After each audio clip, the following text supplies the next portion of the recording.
설명에 시작하도록 하겠습니다. 예. 오늘은 퀀텀 점프 융합 교육의 설명회입니다. 융합 교육이 왜 필요한지 이런 설명회를 시작하도록 하겠습니다. 저는 현재 창의융합대 학장을 맡고 있고요. 창의융합대학교에는 학생은 없습니다. 오로지 여러분들의 융합 교육을 위한 플랫폼이라고 보면 되겠습니다. 학장을 맡고 있고 학과는 미래자동차공학과에 있습니다. 김기대라고 합니다. 네, 인사드리겠습니다.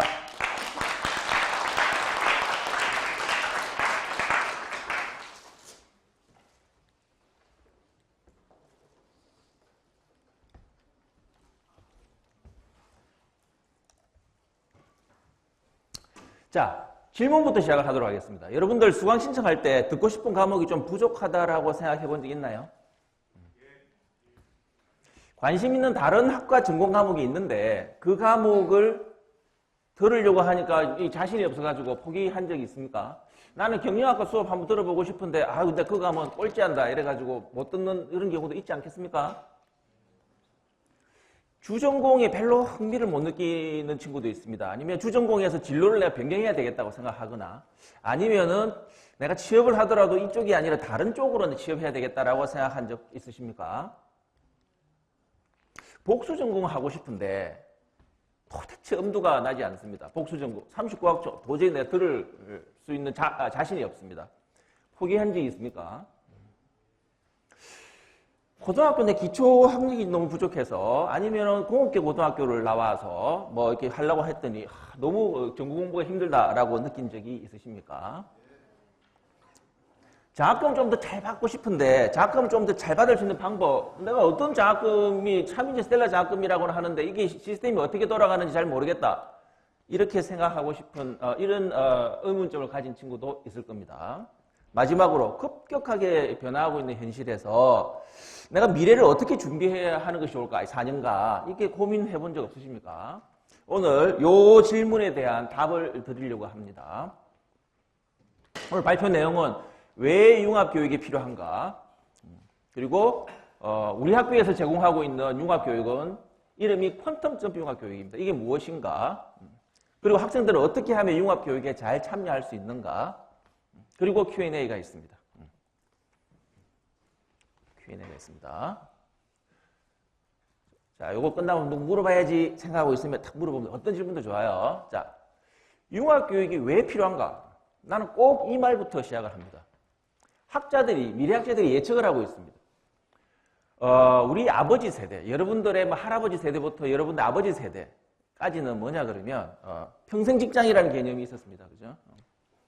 그런데 지금은 평생 직장이라는 개념은 거기에 젊을 때 들어가면 평생 동안 정년퇴직할 때까지 그 직장을 머무르는 이런 이제 개념이었죠. 여러분들 당연히 그렇게 생각하는 사람 한 사람도 없습니다. 문제는 직장을 옮기는 것이 아니라 직종을 바꾼다는 겁니다. 직업의 종류를 바꾼다는 겁니다. 예를 들어서 저는 자동차공학과니까요. 자동차공학과 학생들이 자동차 부품 연구원, 자동차 부품 회사에 취업을 했습니다. 거기서 자동차를 개발하는 연구원으로 취업을 했습니다. 이 친구들이 A 기업에서 좀 더 월급을 많이 주는 3, 4년 있다가 B 기업으로 취업하고 몇 번 바꾸는 거 이거는 너무도 당연한 거고요. 그건 너무도 100% 맞는 거고요. 그것이 아니라 여기서 말하는 건 직업의 종류를 바꾼다는 겁니다. 그러니까 이 친구가 전혀 다른 셰프가 될 수도 있습니다. 전혀 다른 영업직이 될 수도 있습니다. 보험 파는 사람이 될 수도 있습니다. 유튜버가 될 수도 있습니다. 아니면 사실은 우리가 지금 생각할 수 없는 다양한 직업이 앞으로 펼쳐질 겁니다. 10년, 15년 전까지는 유튜버라는 개념이 전혀 없었던 것과 마찬가지입니다. 그런데 세상은 이렇게 막 바뀔 것이고 여러분들은 앞으로 대여섯 차례 이상의 직업의 종류를 확 바꿔버릴 건데 지금 4년 동안 주전공 하나만 줄기차게 공부하고 졸업하는 것이 과연 맞나 하는 겁니다. 그래서 다양한 분야에서 두루두루 지식을 가진 융합적 인재로 성장할 수 있는 마스터키 교육이 필요하다는 결론을 얻었다는 거죠. 마스터키가 뭐예요? 하나의 자물쇠만 열 수 있는 열쇠가 아니라는 거죠. 이것도 열 수 있고 저것도 열 수 있고 마스터키 하나만 있으면 그런 교육이 필요하다는 겁니다. 주전공 이외에 만일 학생이 또 다른 전공 분야에 대해서 관심을 가진 학생이 있다고 칩시다. 그럼 대학에서는 어떤 교육이 필요할까요? 이 학생들한테는 다양한 전공 여러 가지 학문을 쉽게 경험할 수 있게 해줄 필요가 있다는 겁니다. 주전공 하나만 가지고 미래 나라 확신이 안 서는 이 학생들에게 어떤 도움을 줄 수 있을까? 다양한 전공을 가급적 많이 경험하게 해준다. 그리고 여러 가지 분야에 대해서 다양한 도전을 할 수 있는 그런 사람으로 만들어 주어야 하겠다는 겁니다. 학생이 전공이 적성에 맞지 않아가지고 진로 변경해야 되겠다. 어떻게 선택지를 줄 수 있을까? 과연 자퇴만이 답일까? 과연 전과만이 답일까? 아니다. 여러 가지 학문과 다양한 융합 전공을 펼쳐주자. 학교에서 만들 수 있게 해주자. 그래서 그 속에서 새로운 진로를 개척할 수 있게 해주자. 그리고 새로운 전공을 개척할 수 있게 해주자 하는 것입니다. 이것이 융합교육을 만든 목표입니다. 우리의 융합교육 목표는 뭐냐 그러면 원래 융합이라는 의미는 A하고 B하고 결합돼가지고 전혀 다른 새로운 것을 만드는 겁니다. 내가 늘 주장하는 것 중에 하나가 이거죠. 의학, 그 다음에 물리학, 그 다음에 심리학, 뭐 이런 것들이 결합돼서 내과학이라고 하는 얼마 전까지만 해도 전혀 없었던 새로운 분야가 만들어지는 겁니다. 근데 우리 학교에서도 그런 내과학자를 만들 새로운 이걸 학제간 융합이라고 그러거든요. 그런 것을 목표로 하는 것이냐? 그렇지 않습니다. 우리 학교의 융합교육의 목표는 내과학자를 만드는 학제간 융합이 아니다. 마스터키 교육이다. 마스터키 교육을 통해서 여러 가지 분야에 대해서 두루두루 지식을 가져서 가질 수 있게 해줘서 앞으로 다양한 도전을 할 수 있는 사람으로 만들어주는 것이다. 자, 그러면 이름을 왜 네이밍을 퀀텀 점프라고 말을 했느냐? 퀀텀이라는 말은 사실은 양자임. 자, 원자 핵 플러스 원자 핵 주위의 전자, 마이너스 전자가 자유전자로 공전을 합니다. 이렇게 몰라도 이렇게 된다라고 우리 배웠습니다. 자, 공전도 공전 주기가 있어요. 작은 주기, 큰 주기가 있습니다. 이 주기에서 슬슬 이동을 할 때 에너지를 받으면 이 주기가 다른 주기로 폴짝 뛰어서 점프를 하는 겁니다. 서서 이동하는 것이 아니라 폴짝 뛰어서 이동하는 겁니다. 이것은 퀀텀 점프한다는 말인데 이것은 뭐냐? 일반적인 의미로 어떤 특별한 일을 계기로 해서 계단을 뛰어오르듯이 다음 단계로 확 올라가는 걸 말합니다. 기업에 있어서 퀀텀 점프를 했다라고 하면 어떤 혁신을 통해서 단기간에 비약적으로 실적이 고정되는 경우를 퀀텀 점프했다고 이야기를 합니다. 신문을 찾아보면 여러분 미국 주식에 엔비디아라고 하는 주식이 있습니다. 그전에는 GPU 만들었죠. 그래픽 카드를 만드는 회사인데요. 그전에는 그냥 컴퓨터에 그래픽만 이제 좋아하는 게임 하는데 사용되는 그것만 사람들이 알았다는 것이죠. 그러다 인공지능이 나왔습니다. 인공지능에 지금 보니까 GPU가 반드시 필요하다는 걸 알았어요. 그러니까 엔비디아라는 주식이었대요. 챗 GPT가 나오는 순간부터 주가가 이렇게 퀀텀 점프하고 있습니다. 또 다른 퀀텀 점프라는 말을 쓰기도 합니다. 그래서 대구 가톨릭대 퀀텀 점프 융합대학은 여러분들이 중고등학교 때 평범하게 지냈다. 우리 대구 가톨릭대학교를 와서 융합교육을 함으로써 퀀텀 점프를 하자는 거죠. 퀀텀 점프를 해서 우리가 융합교육을 하지 않은 타 대학에 비해서 우리 학교 학생, 융합교육 참여하고 있는 학생이 퀀텀 점프를 해서 미래에 확실한 대비를 할 수 있는 사람으로 만들자. 이것이 그래서 퀀텀 점프 융합교육이라는 네이밍을 했었습니다. 자, 단계를 말씀드리겠습니다. 이 단계를 한 단계 한 단계씩 설명드릴 겁니다. 첫 번째 단계는 여러분들 많은 학생들이 중고등학교 때 나는 수학 굉장히 잘했어. 나는 이 전공을 공부하기 위해서 충분히 준비가 됐어. 하는 학생들이 많지 않습니다. 그래서 우리가 1학년 1학기 때 계열기초교과목이라고 해서 기초 역량을 강화하는 과정이 있습니다. 나중에 설명드리겠습니다. 그러다가 여러분들이 지금 많이 하고 있는 융합인문 과목을 많이 듣고 있죠. 이 인문 과목의 목적은 전공을 탐색해보는 과목입니다. 과정입니다. 그래서 관심이 가는 전공이 생겼어요. 그리고 나면 이제 나노 디그리에 도전할 수가 있습니다. 그리고 나면 더욱더 융합 전공, 복수하기에 도전할 수가 있습니다. 각각의 단계가 이렇게 이루어져 있는데 각각에 있어서 어떻게 이것이 무엇인지 설명드리도록 하겠습니다. 먼저 계열기초 과정입니다. 이것은 대학에서 새롭게 배우는 내용이 아닙니다. 많은 학생들이 사실은 특히 이제 우리 과를 예를 들어서 본다라고 하면 예를 들어서 우리 과에 있어서 공업고등학교를 졸업해서 나왔습니다. 이 학생들이 기술을 배웁니다. 수학, 과학을 배우는 것이 아니라 수학과학도 물론 배우죠. 그것보다는 기술을 중시합니다. 그렇기 때문에 기술을 배우느라 수학, 과학, 미분, 적분을 하지 않고 온 학생들이 공업고등학교 학생들은 많습니다. 그러나 우리는 미분, 적분을 해야 되거든요. 어떻게 할까요? 예전에는 5년 전까지만 해도 그거 필요 없어. 대학에 오면 대학 수학을 가르치고 대학에 오면 대학 물리를 가르쳤습니다. 먼저 그렇게 배우라 했습니다. 그게 당연하다고 생각했습니다. 근데 가만히 생각해보니까 그게 아니더라. 그게 아니더라. 대학에서 새롭게 배우는 내용 이것이 아니라 우리가 신입생이 소홀히 했던 중고등학교 과정 중에 핵심 내용을 체크 다시 하자. 이만큼을 배웠는데 꼭 필요했던 내용을 모아가지고 한가의 과목으로 만들자. 그것이 1학년 1학기 때 계열기초 과목입니다. 그것은 공학교에서는 공학기초라는 과목이 있고 공학기초에서 수학 물리학을 가르치는 과도 있고 그냥 수학만 가르치는 과도 있습니다. 바이오 기초도 있고요. 소프트웨어 기초, 사범대학은 교사교육기초라는 과목으로 개설이 되었습니다.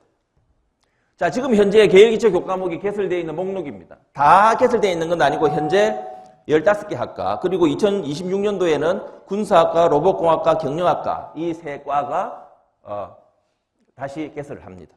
요 사회과학 기초 이래가지고 개설을 합니다. 자, 두 번째, 그래서 매년 추가 개설 중에 있습니다. 이것은. 두 번째 전공 탐색 과정입니다. 융합 인문 과목입니다. 잘 들으세요. 융합 인문 교과목은요, 지금 많은 학생들이 듣고 있습니다. 비전공 학생들이 다른 전공에 대해서 한번 탐색해보자, 한번 구경해보자 수준이라고 보면 되겠습니다. 그냥 한 번씩 보는 것이 아니라 1학점 과목으로 개설을 했습니다. 부담 없이 탐색할 수 있는 교과목입니다. 각 학과의 핵심 내용을 비전공 학생들이 이해하기 쉽도록 강의하려고 노력합니다. 그러나 조금 힘든 부분도 있겠죠. 아무래도 전혀 다른 제 수업을 여기 들은 학생들도 있습니다. 금속 주얼리 디자인 학생들도 들었고 전혀 다른 지금도 교육학과 학생들도 듣고 있고 완전히 다른 그 반대죠. 우리 미래자동차학과 학생들도 전혀 다른 곳에 가서 듣고 있습니다. 그 학생들도 이해하기 쉽도록 강의해야 되는 것이죠. 오직 비전공 학생들만 수강하게 되어 있습니다. 그러니까 자동차공학과 학생들은 내 수업을 그 인문과목을 들을 수가 없는 겁니다. 자, 지금 현재 13개 그리고 내년부터 2개를 더 합쳐가지고 지금 15개의 융합 전공이 융합 인문 과목이 개설이 됩니다. 그래서 최근에 개설된 걸 기준으로 보면 서양사 융합인문, 경영학 융합인문 지금은 개설되고 있고요. 내년 1학기부터 식품 영양 융합인문 그리고 AR 로봇 융합인문까지 개설이 됩니다. 이 과목은 매년 추가 개설되고 있습니다. 이 과목은 융합인문 과목 수강한 방법이 있습니다. 보통 과목은 어떻습니까? 첫째 주부터 15주까지 쭉 공부하는 게 당연하죠. 당연하죠. 그러나 이 과목은 어떻습니까? 배운 학생들 다 알고 있죠. 전반기, 다시 말해서 중간 시험까지 끝납니다. 그지? 대각일라잡이 수업 전공 과목이지만은, 지금 1학점 과목입니다만은 어때요? 전반기에 일주일에 2시간씩 집중 강의로 하고 끝내버리죠. 그 뒤에는 수업이 없잖아요. 그런데 이 융합인문 과목은 전반기에도 개설하고 후반기에도 개설합니다. 그래서 같은 시간, 2시간을 투자를 하면 여러분들이 2과목을 신청할 수 있습니다. 그래서 이제 1학점, 1학점 2과목을 들을 수가 있습니다. 그래서 매주 2시간씩 집중 강의를 하고요. 1학점 교과목이고요. 그런데 이 시간표는 여러분들의 전공 수업과 소위 말해서 빡치지 말라고 화요일 날 5시부터 합니다. 화요일 5시. 그리고 금요일 날 9시부터 1, 2, 3, 4, 5시를 합니다. 그런데 우리가 지금 이제 2024년 1학기부터 했으니까 지금 4학기째입니다. 여러분들이 금요일 날을 별로 안 좋아하고 교수님들도 별로 금요일을 안 좋아해요. 그래서 금요일 수업이 자꾸 없어지고 있는 화요일로 자꾸 몰리고 있는 좀 실태입니다. 처음에는 다 했었는데 아무래도 이제 과목 수가 좀 많아지고 하면 조금 더 지금 현재는 16과목, 15과목 이렇게 되어 있으니까 아무래도 화요일 날이 좀 더 많아지고 많이 몰려 있는 이런 상황입니다. 자, 그런데 이 중요한 게 있습니다. 여러분들 한 학기당 최대 4과목까지, 이 융합인문과목 4과목까지 추가 신청이 가능합니다. 여러분들 추가 신청할 때 어떻습니까? 이제 추가 신청할 때 수강 신청할 때 2월달이나 8월달에 하지요. 하면 지금 현재 보통 17학점이 수강 제한학점이지 않습니까? 그럼 17학점 남았습니다. 그럼 한 개 딱 신청하면 지금 14학점 남았습니다. 또 10학점 이렇게 돼 있죠? 그렇게 수강 신청하고 있죠? 그런데 이 과목은 융합인문 과목은 신청을 해도 내려가지가 않습니다. 4과목까지 다 넣을 수 있습니다. 그러니까 결론적으로 이야기를 하면 17학점이 수강 제한 학과라 그러면 21학점까지 신청이 가능하다는 거죠. 21학점까지. 그래서 빡빡하게 한다면 화요일 날 5시부터는 이 전반기에는 이 과목, 이 2과목을 듣고 후반기에는 저거 듣고 금요일 날은 이렇게 되고 4학점까지 신청이 가능하다는 겁니다.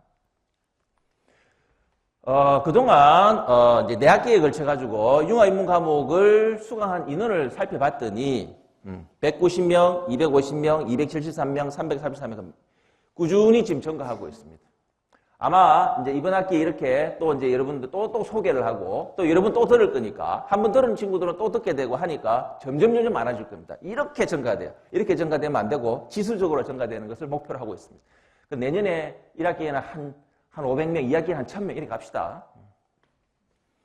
몇 학년이 많이 받느냐 했더니 3학년이 제일 많이 듣고 있어요. 1학년들도 굉장히 많이 듣고 있어요. 4학년이 조금 덜 듣고 있고요. 자, 장점이 있습니다. 이 과목이 장점이 있습니다. 보통 과목은 어떻습니까? 아무리 잘해도 A가 A 학점은 40% 이상 줄 수가 없어요. B 학점까지 80% 이상 줄 수가 없어요. 그러니까 그러니까 아무리 작게 줘도 20% 이상은 CD 학점을 줘야 된다는 거예요. 여러분들이 전부 100점 맞을 리는 없지만 전부 잘했다 손 치더라도 CD 학생을 필요한 이 과목은 여러분들이 출석만 잘하면 무조건 B 학점 이상 준다는 거예요. A 학점은 반을 준다는 거예요. 그 다음에 있어요. 제한 학점이 포함되지 않습니다. 이 포함되지 않는다는 것이 무슨 장점이 있느냐. 물론 이 포함되지 않으면 어떻습니까? 여러분들 뭐 4학년들 이런 3, 4학년들 되면 나중에 막 한 학기에 막 계절학기를 하지 않으면 졸업이 안 되고 이런 경우가 있으면 이것도 많이 이용하면 되겠죠. 그것뿐만이 아니라 일반적인 여러분 재학생들은 어떤 게 좋으냐 그러면 수강 신청 학점이 많을수록 교과 스텔라를 많이 획득하고 장학금을 많이 받습니다. 이게 무슨 말이냐 하는 친구들도 있을 겁니다. 그래서 지금 장학금 제도를 잠깐 설명을 해야 됩니다. 여기서. 자, 여러분들 성적 장학금이 완전히 없어진 거 알고 있습니까? 성적 장학금이 없어졌습니다. 아직도 모르는 친구도 혹시 있을지 모르겠는데 성적 기준으로 장학금 주지 않습니다. 선발 기준은 스텔라 기준으로 줍니다. 스텔라는 두 종류가 있습니다. 교과 스텔라와 비교과 스텔라로 구분이 됩니다. 자, 교과 스텔라는 그럼 어떻게 받느냐? 학점 수의 성적을 곱하는 겁니다. 그냥 성적을 곱하는 것이 아니라 성적 환산 점수라는 게 있습니다. 환산 점수가 뭔데요? 이겁니다. 여러분들 혹시 100점을 받았다. 그러면 10점을 주는 거. 환산이 10점이고요. 90점을 받았다. 이라 8점이에요. 또 95점이면 9점이 되겠죠. 80점이면 6점, 70점 4점, 60점이 2점입니다. F를 받으면 빵점이 되겠고요. 환산 점수가 저런 식으로 되어 있습니다. 예를 들어 볼까요? 여러분 3학점짜리 과목인데요. 90점을 받았어요. 그러면 3학점 곱하기 90점에 대한 환산 점수는 8점입니다. 그러면은 3, 8, 24 스텔라를 받는 겁니다. 교과 스텔라. 그런데 이제 사실은 이 교과 스텔라가 이제 인성 이제 스텔라냐, 그 다음에 창의성 스텔라냐, 또 뭐 전문성 스텔라냐 이렇게 나눠집니다. 그래서 뭐 24 스텔라를 나누는 거죠. 8은 인성이고 뭐 창의성 뭐 이렇게 어쨌든 합쳐도 24 스텔라입니다. 비교과 스텔라는 뭔데? 여러분의 활동 시간이 비례한 겁니다. 예를 들어서 봅시다. 15시간이 비교과 활동을 했습니다. 그러면 15시간이면 보통 어떻습니까? 1학점에 해당되죠. 1학점이 15시간이잖아요. 그러니까 15시간을 15로 나눕니다. 이건 정확한 식은 아닙니다. 대략적인 식으로 내가 여러분한테 알아듣기 쉽게 해주는 겁니다. 대략 1학점입니다. 곱하기, 왜 7을 곱하기? 7은 여러분들의 성적 평균 점수가 85점쯤 나옵니다. 85점이면 7점이죠. 그래서 7을 곱해주면 대략 7스텔라를 줍니다. 15시간 하면. 그러면 똑같은 15시간이라 할지라도 예를 들어 경진대회 준비한다고 15시간 했습니다. 이것도 있고 동아리 한다고 15시간 했습니다. 이것도 있고 특강을 15시간 들었으면 이것도 있습니다. 각각에 있어서의 계산식이 조금씩 다릅니다. 그러나 전반적으로 확실한 거는 모든 원칙은 활동 시간이 비례한다는 겁니다. 자, 어쨌든 이런 스텔라를 있습니다. 자, 그럼 봅시다. 예를 들어서 A 학생이 17학점을 받았습니다. 17학점을 신청했습니다. 그런데 평균 90점을 받았습니다. 95점을 받았네요. 자, 그러면 스텔라 계산해 볼까요? 95점을 받았습니다. 95점이면 환산 점수가 9점이라 그랬죠? 그 9 곱하기 17 하면은 153 교과 스텔라가 여러 번 찍힐 겁니다. 물론 거기에 이제 인성, 그게 나누죠. 인성 얼마, 창의성 이렇게 나눠질 겁니다. 각 교과마다 그게 나눠져 있듯이. 합치면 153 스텔라를 받을 거고요. 그리고 이 학생이 40시간에 비교과 활동을 했어요. 그러면은 40시간에 대한 대략 한 17스텔라를 줄 겁니다. 그러면 합쳐서 170 스텔라가 여러분들이 한 학기 동안에 활동한 결과입니다. 이 스텔라는 교과 활동을 통해서 비교과 활동을 통해서 얼마나 내가 많이 활동을 했느냐, 인성, 창의성, 공동체성, 그 다음에 전문성을 함양하기 위해 활동을 했느냐를 나타내주는 지수에 해당되는 겁니다. 그래서 170 스텔라. 그러면 모든 대학들은 95점을 기준으로 장학생을 선발하지만 우리 학교는 170을 기준으로 장학생을 선발한다는 겁니다. B가 있습니다. 이 학생 B는 90점을 받았어요. 평균 90점을 받았어요. 그런데 85시간을 했어요. 비교과 활동을 많이 했어요. 많이 비교과 다양한 활동을 해라는 거예요. 그랬더니 교과 스텔라는 적지만 비교과 스텔라가 높아요. 어떻습니까?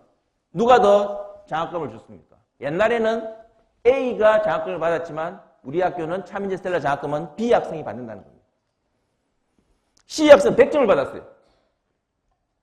그렇지만 올 100을 받았어요. 그럴 일은 없겠지만 15학점을 신청했어요. 근데 그러면 스텔라는 작습니다. 왜? 학점을 곱하기 때문에 작습니다. 학점 수를 곱하기 때문에. 스텔라 수가 적은 거예요. 19학점 신청 91점을 받아도 더 높고 심지어 21학점을 신청한 친구는 87점을 받아도 더 높아진다는 겁니다. 그래서 많이 신청하면 스텔라를 많이 그만큼 애가 많이 노력해 많이 활동을 한 것이기 때문에 그만큼 스텔라가 높아지는 겁니다. 자, 그렇기 때문에 융합인문교과목을 이때까지 이제 3개 학기가 지났습니다. 융합인문교과목을 듣지 않은 학생들의 장학금 수혜율을 평균적으로 봤더니 17.6%였습니다. 다른 장학금이 아니라 오로지 차민재 스텔라 장학금을 이야기하는 겁니다. 평균 장학금이 120만 원 정도였습니다. 그럼 융합인문 수강자는 어떻습니까? 어떻겠어요? 높아지겠죠? 왜? 학점을 많이 신청했으니까, 맞죠? 추가로 신청했으니까? 예, 어떻습니까? 2배 반 정도로 높아집니다. 굉장히 높아집니다. 그 다음에 똑같이 융합인문 교과목을 수강했다 치더라도 단 한 과목 1학점을 신청한 친구도 있고 2학점을 신청한 친구도 있고 3학점, 4학점 신청한 친구도 있습니다. 어떻습니까? 이렇습니다. 융합인문 교과목 수강 수가 많아지면 장학금 수혜율도 저만큼 높아지는 것입니다. 평균 장학금 높아지고 이렇게 높아진다는 겁니다. 그러니 융합인문 교과목 추가 신청한다는 것은 학생들에게 엄청난 메리트가 있는 겁니다. 학생들은 어떤 융합인문 과목을 가장 많이 수강했을까? 여러분들 지금 어떤 인문 과목을 가장 많이 수강했을까요? 여러분 가장 많이 수강한 과목이 어떤 과목일까요? 여러분 융합인문 과목 신청한 친구들 있을 거 아니에요? 어떤 과목을 갔더니 지수 어떤 학교를 갔더니 가장 많더나? 아동이 제일 많더나? 아동? 또 많은 것 또 뭐가 또 많았어요? 자동차는 많지 않았어요. 아동은 1등입니다. 아동이 가장 인기가 많았습니다. 아동학 융합인문이. 그 다음에 자유교양 융합인문, 금속 주얼리 디자인 융합인문이 이렇습니다. 그러면 융합인문 과목을 가장 많이 수강한 학과는 어느 학과가 제일 많았을 것 같아요? 놀라운 결과가 있습니다. 금속 주얼리 디자인 학과가 압도적으로 많습니다. 문선영 교수님께 다시 한번 감사의 말씀을 드립니다. 자, 그러면 어떤 학생이 어떤 전공의 융합인문 과목을 많이 들었나? 무슨 말이냐 그러면 이공계열 학생이 가장 많이 들었더라. 이공계열 학생이 459명이 들었더라는 거예요. 들은 학생들이. 인문사회계열, 예술계열이 들었습니다. 자, 근데 제가 안타까운 게 있어요. 이 결과를 보고. 여러분들이요, 자기 주전공과 전공 관련 취업자, 전공과 관련되지 않은 취업자를 보게 되면 이공계열이나 예술계열 학생들은 전공과 관련된 취업률이 높습니다. 그런데 여러분도 뭐 알다시피 느낄 수 있듯이 인문사회 계열 학생들은 전공과 관련 없는 곳에 취업할 가능성이 그 취업률이 많이 높아요. 그렇다면 사실은 융합교육이나 융합교과목을 누가 많이 들어야 되느냐? 인문사회 계열 학생이 가장 많이 들어야 된다는 겁니다. 듣는 게 좋겠다는 겁니다. 그럼에도 불구하고 인문사회 계열 학생이 제일 적다는 거 좀 안타깝습니다. 좀 많이 들었으면 좋겠어요. 그 다음에 어떤 융합인문교과목을 가장 많이 들었느냐 봤더니 어떻습니까? 인문사회 계열 과목이 가장 많이 들었었습니다. 인문사회 계열 교과목을 가장 많이 선호했다. 아무래도 자동차 융합인문 이런 거 좀 어려울 것이다 라고 생각을 하고 아동학 융합인문 이건 좀 재밌을 것이다 라고 생각해서 그쪽으로 많이 가는 것 같습니다. 자동차 융합인문 제가 합니다. 많이 신청하세요. 안 어렵습니다. 맞죠? 자, 그래서 이 장점은 뭡니까? 스텔라를 많이 융합인문 과목을 신청을 많이 하면 추가로 했기 때문에 많이 성적도 많이 주고 좋게 주고 더더군다나 추가로 할 수 있기 때문에 장학금 받는 데 절대적으로 유리하겠죠. 그 다음 또 유리한 게 있습니다. 융합인문 과목을 지금 작년부터 들었기 때문에 많이 들은 학생은 벌써 한 6개 들은 학생 이런 친구들도 있습니다. 2개만 더 들으면 8개를 이수를 하면 예를 들어 이런 식으로 8개를 이수를 하면 나노 디그리를 수여해 줍니다. 그렇다면 나노 디그리가 뭐냐 이렇게 되는 것이죠. 나노 디그리 설명하겠습니다. 나노 디그리는 새로운 관심 가는 전공을 발견했으면 그 전공, 관심 분야의 전공 수업을 수강하는 겁니다. 그래서 학위를 취득하는 겁니다. 한번 보겠습니다. 자, 여러분들이 만일에 소속학과 이외에 관심이 가는 전공이 생긴다면 어떻게 하겠습니까? 나는 이거 말고 저 전공에 참 관심이 있는데 어떻게 하겠습니까? 자, 첫째, 전과할 수 있습니다. 나는 그쪽으로 가겠어. 전과할 수 있습니다. 그 전과하기는 너무 늦었어. 뭐 이러실 수도 있겠죠. 전과는 보통 한 1학년 뭐 이때 빨리 하는 게 좋잖아요. 전과하기는 늦은 것 같아. 어떡할까요? 그럼 복수 전공할 수 있겠습니다. 저것도 듣고 나도 듣고 복수 전공할. 복수 전공도 힘들다. 그럼 부전공할 수 있습니다. 여러분 복수 전공은 몇 학점 들어야 돼요? 39학점. 부전공은 21학점입니다. 자, 이렇게 들으면 됩니다. 근데 복수 전공, 부전공을 하려고 해도 사실은 들어야 될 과목도 많을 뿐만 아니라 부담스러워요. 왜? 그 전공, 이제 그 전공에 가가지고 그 전공 학생들하고 경쟁해가지고 내가 잘할 수 있다는 보장이 없다는 거예요. 그것도 못할 것 같아. 그렇다면 나노 디그리에 도전 한번 해보라는 거예요. 자, 나노 디그리. 설명하기 전에 나노 디그리는 복수 전공, 부전공은 수강해야 될 과목이 너무 많아서 부담스럽습니다. 나노 디그리는 수강해야 될 과목이 서너 과목에 불과합니다. 8학점 이상이면 됩니다. 학위를 인정합니다. 그러니까 복수 전공, 부전공이 아니라 소단위 전공. 나노라고 하는 것은 이제 마이크로보다도 또 1000분의 1이 나노가 되지 않습니까? 매우 작은 이런 뜻이거든요. 그래서 나노 디그리, 디그리는 학위입니다. 아주 작은 학위 이런 의미입니다. 그죠? 그래서 만일에 여러분들이 졸업 전에 한두 개 정도 나노 디그리를 취득하면 굉장히 다양한 분야 도전을 준비할 수 있다. 그럼 자, 나노 디그리를 설명하겠습니다. 자, 여러분들이 예를 들어서 어떤 과를 A 학과를 갔습니다. 그러면 여러분 교육과정이라는 게 있습니다. 홈페이지에 다 나타나 있죠. 1학년은 이러이러한 전공 과목을 듣고 2학년은 이러이러한 전공 과목 이렇게 되어 있습니다. 마찬가지로 그런 학과의 교육과정이 있듯이 나노 디그리를 위한 교육과정이 있습니다. 그걸 융합 모듈이라고 이야기를 합니다. 모듈. 그것은 동일한 교육 목표를 가진 교과목들로 구성된 동일한 교육 목표, 어떤 교육 목표? 소규모 교육과정을 이야기합니다. 자, 그림책 전문가라고 하는 목표. 이 사람을 양성하고자 하는 목표가 있을 때의 교육과정이 이렇게 되어 있습니다. 하나, 둘, 셋, 넷, 다섯, 7개의 교과목으로 구성되어 있습니다. 1학년에 몇 과목, 2학년 이게 아니라 이것은 준비 단계 2학점, 도약 단계 3학점, 비상 단계 5학점이 필요하다는 겁니다. 스마트 제조라고 하는 교육 목표를 가진 이런 교과목이 있고요. 준비, 도약, 비상 단계에서 교과목이 있습니다. 자, 밑에 3이 뭘까요? 3. 이런 것들이 뭘까요? 이 단계 3이 뭘까요? 3학점을 들으면 된다는 거죠. 다시 말해서 요 두 과목 중에 3학점을 들으면 되고 요 세 과목 중에 3학점, 요 세 과목 중에 3학점을 들으면 된다는 거예요. 어려운 말로 교과목 풀이라고 이야기를 하는데 각 단계별로 이 교과목에 적혀있는 이 학점을 이수를 하면 된다. 다시 말해서 나는 마이크로 컨트롤러, 스마트 팩토리 생산공학, 그 다음 센서 및 개척공학을 들으면 스마트 제조라고 하는 융합 모듈을 이수를 했고 그 이수를 한 학생한테 나노 디그리를 수여한다는 겁니다. 나노 디그리. 그래서 나노 디그리를 수여하게 되면 이런 식으로 졸업증서에 어떻습니까? 이 친구는 실제 그 졸업증서 찍은 건데 경영학과의 전공, 경영학사를 받았지만 소단위 전공으로 문화예술의 창조적 소통이라고 하는 나노 디그리를 받은 친구예요. 자, 그렇다면 나노 디그리 목록은 아까 이야기한 이런 나노 디그리도 있지만 지금 현재 뭐 화장품 제조 나노 디그리, 지역문화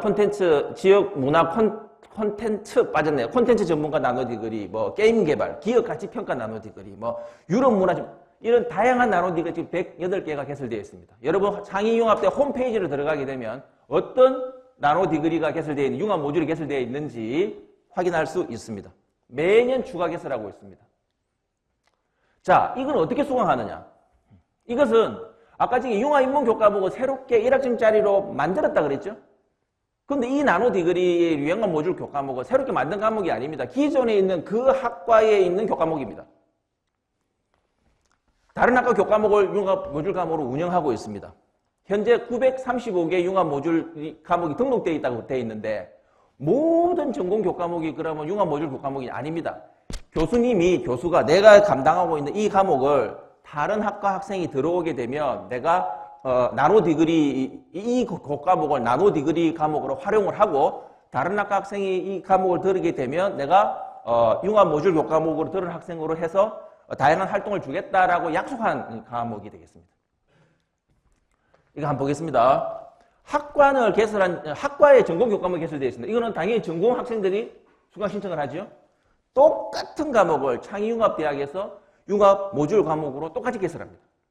그런데 비전공 학생은 여기가 신청하게 이제 형식적으로 여기가 신청하게 되는데 많지 않겠죠? 아무것도 없을 가능성도 많고 그죠? 빵명일 수도 있겠죠? 한두 명이라 할지라도 너무 많으면 당연히 분발을 하겠습니다만은 자, 인기가 좋아서 많은 분발하겠습니다. 보통 어때요? 적기 때문에 합과를 합니다. 그래서 한 교실에서 수업하기 당연하죠.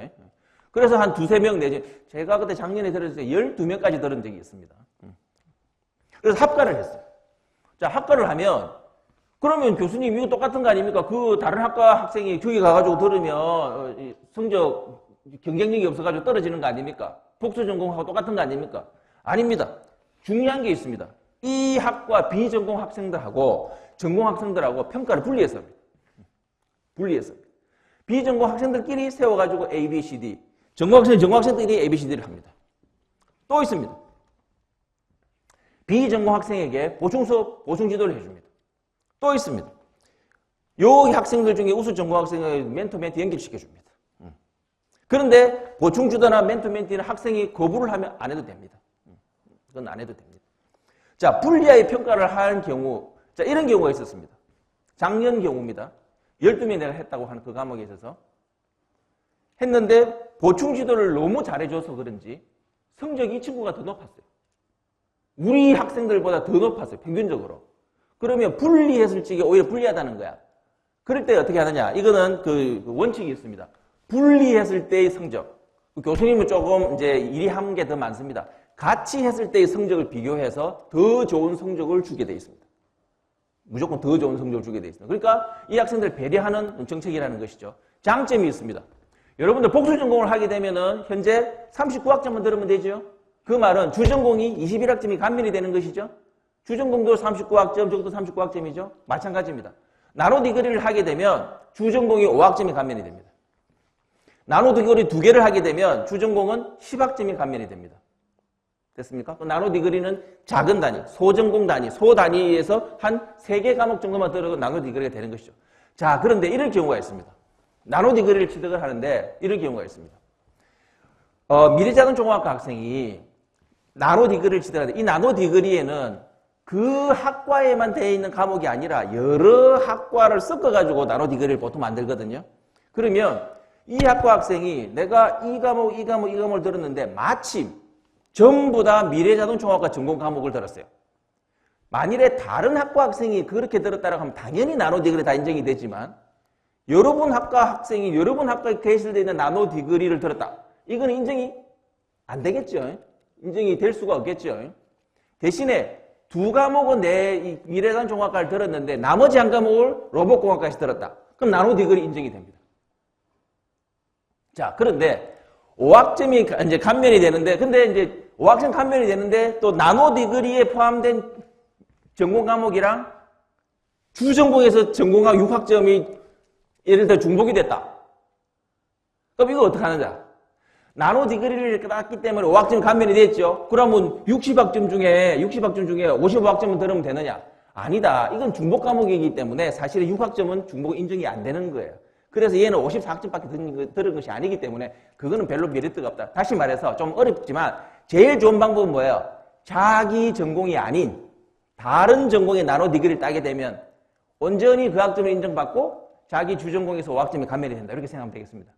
그리고 융합 인문 과목도 아까 중에 한 5-6개 들었다라고 하면 2-3개만 더 들으면 8개를 들으면 8학점을 들었죠. 융합 인문 과목으로만 8학점을 들었죠. 나노 디그리를 인정해 줍니다. 그러니까 주전공이 5학점이 감면이 됩니다. 졸업할 때. 2개 이상은 시합학점이고. 그리고 졸업정보에서 나노 디그리 학위명이 기재가 되고요. 다양한 분야에 도전할 수 있는 용기와 자신감이 고취되겠죠. 자, 어떤 전공 학생이 어떤 전공 융합 모듈 교과목을 들었나라고 보게 되면 여기 보면 현재 융합 인문과는 달리 융합 모듈 교과목 20학생들이 20계열 교과목의 융합, 다시 말해서 이런 것이죠. 자동차 공학 학생이 이제 소프트웨어 과목을 많이 들었다든지 이런 식으로 20계열 학생이 20계열 과목을 거의 대부분 많이 들었다. 이런 식으로 많이 들었던 것이고요. 또 역시 20계열 과목을 제일 많이 들었다. 이렇게 나와 있습니다. 앞으로 더 많은 융합 모듈 나노 디그리가 나와가지고 전공과 관계없이 많이 이렇게 수강을 했으면 좋겠습니다. 마지막으로 복수하기 과정입니다. 그러니까 이제 어떻습니까? 계열 기초를 들었고 그 다음에 인문 과목을 들었고 그 중에서 저거는 내가 좀 더 깊게 가봐야 되겠다라고 해서 그 학과에서 개설된 나노 디그리까지 수강을 했어요. 그러면 내가 좀 더 욕심이 나면 뭐예요? 나노 디그리를 수강을 했으면 이거 관련된 융합 전공까지 내가 딸 수 있어요. 융합 전공을 하면 복수 전공이 되는 거거든요. 융합 전공은 이렇습니다. 4개 내지 6개 융합 모듈로 딱 구성되어 있습니다. 그럼 융합 전공이 됩니다. 그러니까 융합 전공 교육 과정은 다 새롭게 짜는 것이 아니라 지금 짜여져 있는 융합 모듈, 나노 디그리 4개에서 6개까지 모으면 하나의 새로운 융합 전공으로 만들어진다는 것입니다. 예를 들어서 자동차, 이건 아직 만들어진 건 아닙니다만 자동차, 중남미, 비즈니스, 그러면 중남미 자동차 비즈니스 전공이라고 하는 것을 만들 수가 있다는 거죠. 자동차 디자인 전공도 만들 수 있고, 아동 심리 교육 전공도 만들 수 있고, 프로파일러 전공, 스마트팜 전공, 다양하게 만들 수가 있다는 겁니다. 현재 나와 있는 융합 교육에 지금 개설되어 있는 융합 전공은 근데 많지는 않습니다. 근데 이 융합 전공의 장점이 뭐냐? 이것보다도 장점이 뭐냐? 매년 추가 개설할 건데요. 여러분들이 융합 전공을 만들 수 있다는 겁니다. 그리고 만들어내는 것이 바람직한 거예요. 무슨 말이냐? 학생이 설계하는 융합 전공이라는 거예요. 이 전공은. 자, 대학에서 이미 개설되어 있는, 이 말은 교수님들이 정한 융합 전공뿐만이 아니라 학생이 설계하는 융합 전공이 있다는 거죠. 학생이 목표를 정하고 이를 달성하기 위해서 자기가 관심 있는 이거하고, 야, 내가 생각해봤더니 이거 이렇게 하면은 새로운 융합 전공이 될 것 같은데? 그래서 내가 융합 전공을 만드는 거야. 융합 전공을 만들어서 현재 자기 설계 전공이랑 예전에 비슷한 개념이 있었습니다. 자기 설계 전공, 학생이 설계하는 전공입니다. 근데 그때는 이 60학점 모두 교과목 단위로 자기가 짜야 됩니다. 그런데 이건 뭐예요? 지금 현재 융합 모듈이 현재는 108개가 있습니다만 계속 더 생길 겁니다. 108개만 하더라도 굉장히 많습니다. 거기서 4-5개를 내지는 6개까지 조합을 하면 조합은 엄청나게 많이 나올 수 있겠죠. 자기가 관심 있는 거 해서 독특한 전공을 함께 개발할 수 있다는 거죠. 그렇게 개발을 해서 융합 전공의 명칭은 어떻게 한대? 여러분들이 설계하라는 거예요. 여러분들이 직접 명칭을 설계하면 웬만하면 위원회에서 오케이, 너무 재밌네. 이 전공 하자. 그럼 여러분도 그 전공을 해서 복수하기로, 복수 전공으로 취업할 수 있지만, 취업이 아니라 졸업을 할 수 있지만, 그 전공은 우리 학교 교육 과정에 영원히 박제되어 남습니다. 그러면 그 밑에 있는 후배들도 그 전공 그대로 따라갈 수 있다는 거죠. 물론 그 후배들은 새로운 전공을 만들 수도 있고요. 그것이 이 융합 전공의 핵심입니다. 자, 이거 만들 때 마스터키가 먼저 아까 설명했죠. 마스터키 지도교수가 한 명 있습니다. 저는 이제 학장이 있고요. 또 마스터기 지도 교수님 따로 있습니다. 마스터기 지도 교수님이 그전에는 임수준 교수님, 올해 연말까지는 임수준 교수님이 맡아주셨지만 그 뒤에 또 새로운 교수님이 임명이 될 겁니다. 자, 이제 설명이 다 끝났습니다. 자, 그래서 처음에 던졌던 질문들 이제 하나하나 대답하고 마치도록 하겠습니다. 자, 이렇게 질문을 던졌습니다. 기억하시죠? 하나씩 던져보겠습니다. 수강 신청할 때 들을 만한 과목이 없다고 생각한 적 있었습니까? 우리 대학은 2024년부터 비전공 학생들이 타전공 과목을 수강하기 훨씬 수월해졌습니다. 일명 퀀텀 점프 융합 교육을 시작했다는 것이죠. 그래서 전공과 저쪽이 지금 나를 안 찍고 있네요. 내가 많이 움직이면 이제 나를 찍고 있습니다. 예. 전공과 교양뿐만이 아니라 어때요? 여러분들이 알고 있는 방법은 전공, 교양, 아니면 일반 선택이잖아요. 거기에 수강 신청할 적에 융합 모듈 내지 융합이란 말이 들어갈 때 들어가 보면 융합 임무 1학점짜리 있습니다. 이거 신청해도 계속 신청할 수 있습니다. 아까 이야기했죠? 다양하게 있습니다. 또 융합 모듈 교과목, 다른 학과 전공 교과목 도전해 보세요. 듣고 싶은 과목 도전해 보세요. 분리평가 시켜줍니다. 괜찮습니다. 그래서 여러분들 그 학점의 불이익이 아주 없습니다. 그 다음에 다른 학과 전공 과목을 수강하고 싶어서나 포기한 적이 있었나요? 인문 과목, 모듈 과목을 여러분들이 도전을 가능하게 해줍니다. 그래서 자, 인문 과목은 뭡니까? 비전공 학생이 다른 전공 과목을 탐색해보는 교과목입니다. 자, 1학점짜리 교과목이고요. 전반기, 후반기 교과목. 부담 없는 과목입니다. 학점 좋습니다. 4학점 추가 신청 가능합니다. 그래서 장학금 수혜에 유리합니다. 융합 모듈 교과목은 다른 학과 전공 과목입니다. 그래서 전공학생, 비전공학생이 함께 수강을 합니다만은 뭐예요? 분리평가해 준다는 겁니다. 그래서 나노 디그리 융합 전공 학위에 도전할 수 있습니다. 주전공 흥미를 잃고 진로 변경하거나 다른 직종으로 취업을 생각한 적이 있습니까? 예. 나노 디그리나 융합 전공으로 새로운 꿈을 만들어 보십시오. 여러분들이. 그래서 인문 과목 수강해보고 전공 발견하고 난 다음에 나노 디그리 취득하고 융합 전공까지도 할 수 있다. 이렇게 말씀드립니다. 요구로 끝나도 됩니다. 융합 인문 교과목 다양하게 해서 만드는 것도 충분한 여러분 졸업하기 전에 한 5개 정도 융합 인문 교과목 들었다. 그럼 다양하게 한번 경험해 본 거죠. 주전공 하나만 가지고 한 것이 아니라 그죠? 그러나 나노 디그리 한두 개 정도 하는 거 굉장히 추천합니다. 졸업장까지도 나 있으니까요. 복수 전공은 어떻습니까? 복수 전공은 너무 힘들었다. 그래서 뭐예요? 나노 디그리를 위한 융합 모듈 과목 어떻습니까? 배려해서 한다 그랬죠. 분리평가한다는 것처럼. 배려해서 하는 것이기 때문에 복수 전공이 어렵다면 나노 디그리를 목표로 해봐라. 이렇게 말씀드릴 수 있겠습니다. 학습 기초가 부족해서 대학 전공 공부가 힘들었습니까? 그러면 계열 기초 과목을 수강 신청 한번 해봐라. 그래서 기초 역량을 강화해봐라 이겁니다. 이렇게 각 학과마다 이런 게 있습니다. 각 학과가 다 있는 것은 아닙니다만 있는 학과가 지금 15개, 18개였나요? 18개가 있습니다. 다만 이 과목은 1학년 1학기 신입생을 위한 과목입니다. 그래서 여러분들이 듣는 것은 사실 바람직하지는 않습니다만 내가 이거 듣고 싶은 거 어떡하겠습니까? 그러면 막지는 않을 겁니다. 아마도. 다만 그거는 선생님 나름대로 분리평가가 될 수는 있겠죠. 신입생하고 너가 분리평가한다 할 수는 있겠습니다. 장학금을 더 받을 수 있는 방법 여러분 가르쳐 드렸죠. 공부를 열심히 해서 높은 학점 받는 건 기본이지만 어때요? 비효과 활동을 통해서 다양한 비효과 활동이 비효과 스텔라 많이 획득해라. 또 어떻습니까? 융합 인문 과목을 추가 신청하시오. 추가 신청하면 높은 교과 스텔라를 얻을 수가 있습니다. 그래서 차민지 스텔라 장학금은 장학생이 될 수 있습니다. 급박하게 변화하고 있는 현실, 미래를 어떻게 준비하는 것이 좋을까요? 어때요? 퀀텀 점프 융합 교육에 적극 참여해 보십시오. 앞으로 맞서게 될 5개의 직종, 도전할 준비를 미리 시작하십시오. 라고 말씀드리겠습니다. 마지막으로 누구에게 물어봐야 됩니까? 이거 네, 질문이 있습니다. 그러면 행정사무실이 있습니다. 299 행정사무실로 가시든지 지금 산단 있죠? 법정대 앞에 산학협력단 2층에 있습니다. 2층에 있습니다. 그리고 홈페이지 찾아보면 다 기본적으로 나와 있습니다. 그리고 장유업대학 마스터키 지도교수는 여러분들의 친절한 상담사가 되어줄 것입니다. 이것도 저것도 아니면은 저도 있습니다. 저 핸드폰 번호하고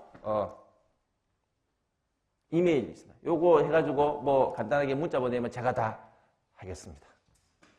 자, 그래서 설명은 마쳤습니다. 혹시 질문 있으시면 한두 개 받겠습니다. 편하게 시작하세요. 융합인문 수업의 시험을 이게 처음에 계산할 때 이거를 그냥 패스페이를 하자 이런 시작도 있었습니다만 시험이 있습니다. 다만 시험이 있는데 저 개인적으로는 쉽게 낸다고 냅니다. 그리고 전부 웬만하면 객관식으로 낼라 그러고 이렇게 합니다. 그래서 시험 없지는 않습니다. 시험은 있습니다. 대신에 성적은 잘 줍니다. 출석만 잘하면 B 이상 다 줍니다. 예. 예.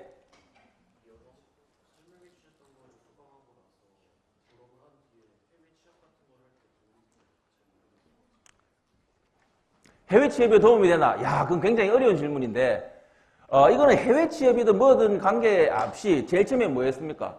여러분들이 앞으로 어마어마하게 많은 직종을 막닥뜨리게 될 거라는 거예요. 여러분들이 원하든 원하지 않든 전혀 새로운 부분 분야에 있어서 요즘은 어떻게 합니까? 새로운 분야에 여러분 많이 졸업했다 칩시다. 근데 나는 A를 했는데 완전히 다른 분야에 내가 도전을 해야 돼. 어떻게 합니까? 여러분 유튜브 봐야 되겠죠. 네이버 찾아봐야 되겠죠. 유튜브 네이버 찾아보는 것보다 어떻습니까? 적어도 한 학기에 1학점짜리 그걸 수업을 7번을 2시간 7번을 들었어요. 그것이 훨씬 경쟁력이 있지 않겠습니까? 예, 저는 그렇게 답을 가름하겠습니다. 자, 네, 장기간 들었습니다. 자, 요거 설명 들어서 어때요? 꽤 매력 있는 융합 교육 아닙니까? 대구 가톨릭대학교에는 콘텐츠 융합 교육이 있습니다. 여러분들의 경쟁력을 향상시켜 줄 것이라고 확신합니다. 다음 학기 수강 신청할 적에 충분히 고려해서 많이 신청하십시오. 네, 고맙습니다.